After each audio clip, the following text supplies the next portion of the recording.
नमस्कार दोस्तों। कुछ दिन पहले ही हमने 26 जनवरी को हमारा गणतंत्र दिन मनाया।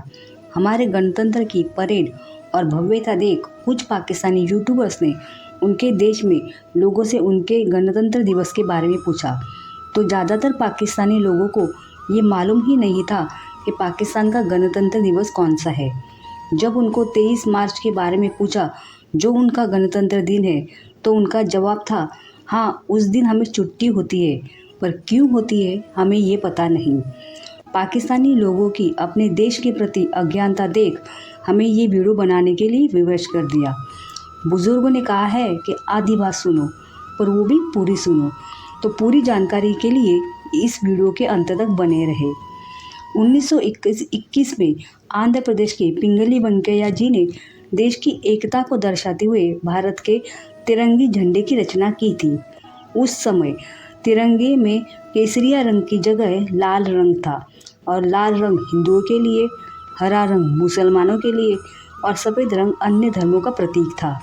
प्रगति के रूप में चरखे को झंडे में सफ़ेद वाली पट्टी पर जगह दी गई थी। अगस्त 1931 को कांग्रेस ने अपने वार्षिक सम्मेलन में इसी तिरंगे को राष्ट्रीय ध्वज के रूप में अपनाया था। 23 जून 1947 को संविधान सभा ने डॉक्टर राजेंद्र प्रसाद के नेतृत्व में झंडे में बदलाव करने के विचार से एक खास कमेटी का गठन किया, जिसमें मौलाना अबुल कलाम आज़ाद, सरोजिनी नायडू, सी राजगोपालाचारी, के एम मुंशी और BR अम्बेडकर थे। कमेटी ने 3 हफ्ते तक बैठकें की। विचार परामर्श के बाद कमेटी ने झंडे में बदलाव के सुझाव दिए, जिसमें लाल रंग की जगह केसरिया रंग, सफ़ेद पट्टी पर चरखे की जगह अशोक चक्र का प्रस्ताव रखा।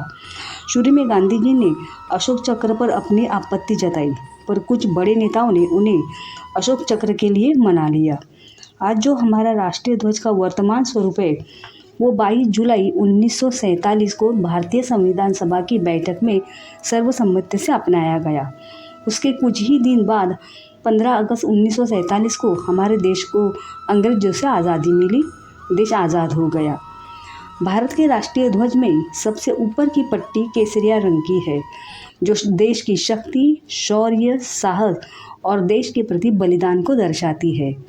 सफ़ेद मध्य पट्टी शांति, अमन और सत्य को दर्शाती है। अंतिम पट्टी हरे रंग की है, जो प्रकृति, भूमि की उर्वरता, हरित क्रांति और शुभता को दर्शाती है। सफ़ेद पट्टी के मध्य में गहरे नीले रंग का एक चक्र है। इस चक्र को धर्म चक्र या विधि चक्र भी कहते हैं।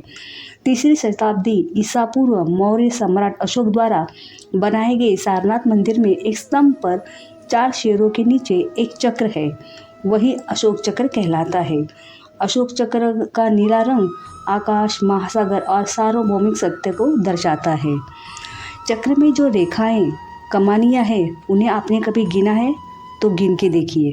पूरी 24 कमानियाँ होती है, जिनका अर्थ 24 घंटे राष्ट्र गतिमान रहना चाहिए और प्रगति करनी चाहिए। चहुमुखी विकास, प्रगति, निरंतरता और कर्तव्य की संदेश देती है ये 24 कमानियाँ। 15 अगस्त और 26 जनवरी दोनों ही दिन राष्ट्रीय ध्वज को फहराया जाता है, लेकिन दोनों मौक़ों पर झंडा फहराने के तरीके अलग हैं। आरोहण शब्द का अर्थ होता है ऊपर चढ़ना। स्वतंत्रता दिवस पर झंडे को नीचे से रस्सी खींचकर पहले ऊपर ले जाया जाता है, फिर उसे खोलकर फहराया जाता है, तो उसे ध्वजारोहण कहते हैं। इसके पीछे का एक इतिहास भी है। यह है कि हमें जब आज़ादी मिली थी अंग्रेज़ों से, तब अंग्रेज़ों का झंडा नीचे उतारा गया और तिरंगे को ऊपर चढ़ा कर फहराया गया था। 26 जनवरी को गणतंत्र दिवस के अवसर पर झंडा पोल पर पहले से ही ऊपर बंधा रहता है और उसे पूरा खोलकर फहराया जाता है, तो इसे झंडा फहराना कहते हैं। ध्वजारोहण देश के प्रधानमंत्री लाल किले के प्राचीर से करते हैं। जवाहरलाल नेहरू ध्वजारोहण करने वाले पहले प्रधानमंत्री थे। 1947 से लेकर 1964 तक वो प्रधानमंत्री बने रहे। इस दौरान उन्होंने स्वतंत्रता दिवस के अवसर पर रिकॉर्ड 17 बार ध्वजारोहण किया। भारत के एकमात्र महिला प्रधानमंत्री इंदिरा गांधी जी ने 16 बार तथा पूर्व प्रधानमंत्री मनमोहन सिंह जी ने अपने कार्यकाल में 10 बार ध्वजारोहण किया है। सन 1947 आज़ादी के बाद हमारा संविधान बनाने में 2 साल 11 महीने 18 दिन लगे थे। पहली बार गणतंत्र दिवस 26 जनवरी 1950 को मनाया गया था।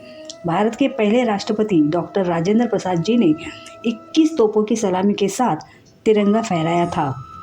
हर साल 26 जनवरी को देश के राष्ट्रपति राजपथ पर तिरंगा फहराते हैं। राजपथ को अब कर्तव्य पथ कहा जाता है। देश के आन बान और शान का प्रतीक होता है देश का राष्ट्रीय ध्वज। उसका सम्मान करना हर देश के हर नागरिक का कर्तव्य है। जय हिंद, जय भारत।